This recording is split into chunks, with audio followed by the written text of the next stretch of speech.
The Maxace Baby Racoon Dog V. Okay, that's an interesting name there. Is it a raccoon? Is it a dog? It's definitely a baby. All right, here we go, ladies and gentlemen. Bada bing, bada boom. All right, we got some paperwork here. We got the knife pouch, and we got Maxace credit card. Okay, I got all their information and everything on there. Got an additional sticker, got some more paperwork on here. But if you're ready, I'm ready. Here we go.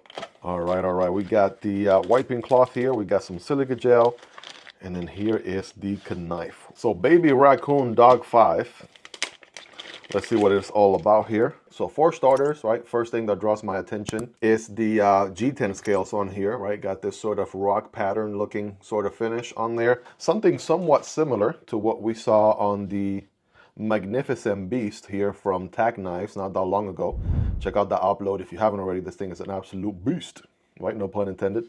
But it seems like this sort of rock pattern here on the G10 is definitely a new trend. It looks like we have exposed liners with some G10 back spacer. These are going to be steel liners, by the way.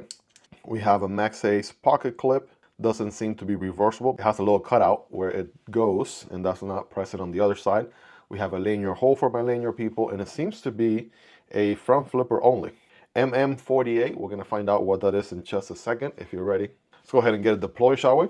Well, bam. Okay, what in the Japanese katana do we have going on here? Check out the, almost looks like a tanto, but it has some belly here, right? So not a full actual turn with the corner, more of a belly there. It is a dual flat grind. The answer is yes, dual flat grind going on there. That's looking good. So it is a compound ground, dual ground knife. Beautiful switch there at the top. It's got some decent thickness to it. Also got some decent weight to it as well. Orange pivot color on both sides, and it is going to be a liner lock. So let's go ahead and check out that axis from the show side. That looks pretty good there. All right, nice and easy to disengage. It's going to be on ball bearings, and that engagement is going to be about what, maybe a 20% ish, right? 15, 20% ish, around there, somewhere in that ballpark. Checking out the drop shot action here. All right, that actually feels pretty good, right? Letting the blade do all the work. It is actually, surprisingly, drop shotty. Check that out. Nice. Now, deployment here is a front flipper only. So that's something you have to keep in mind. As far as the, how well tuned it is, it's actually tuned pretty good, right? I'm able to do the side of the thumb here with no issues. Doesn't beat up your thumb or anything. It's got the sort of unicorn style front flipper design. Do a little reach around like this. That also works. If I do the side of the index finger.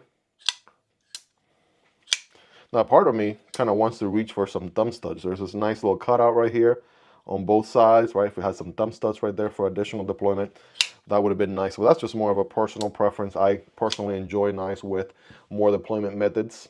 The more the merrier, in my opinion. Just, I like fidgeting with knives. Me personally, somebody's going to be like in the comment section, Miguel, knives are not toys. They're tools, okay? Why you need to be fidgeting with them? Take them serious.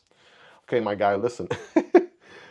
Yes, they are definitely tools. I can't disagree with you there, but you enjoy your tools however you like. I'm not judging you, so don't judge me. But the profile is actually a very nice, attractive profile there. We have a good plunger grind situation. That's looking good. And as far as the ergos, let's see here. Able to get a full purchase, full 4-finger grip. Can forward choke a tad bit. No finger choil, but definitely plenty of room on the larger handle here to be able to get some work done. That's for sure. That texture on the G10 is kind of smooth, but also at the same time you can feel. And I want to say it's definitely also kind of grippy at the same time. I don't know how to explain it, if that makes any sense. If I were to do this, right, it's kind of on the smooth side. It's not going to feel as grippy as maybe something like the G10 here on this PM2. Okay, it's a little bit smoother than that. However, based on the pattern there, still gives you a good amount of grip. So that's a W in my book there. Pocket clip. It's not longer than it needs to be, so that's a good sign. And I'm going to go with a solid 9.5 out of 10 there in the comfort department. So that's solid. Again, the one standout here is how nice and drop shotty the blade is. I absolutely dig that. So M48 is the actual variant of this Baby Racoon V5. There are other variants, one with white G10, one with Ultim that you can choose from. Both the black and the white G10 versions are going to be around $68 or so.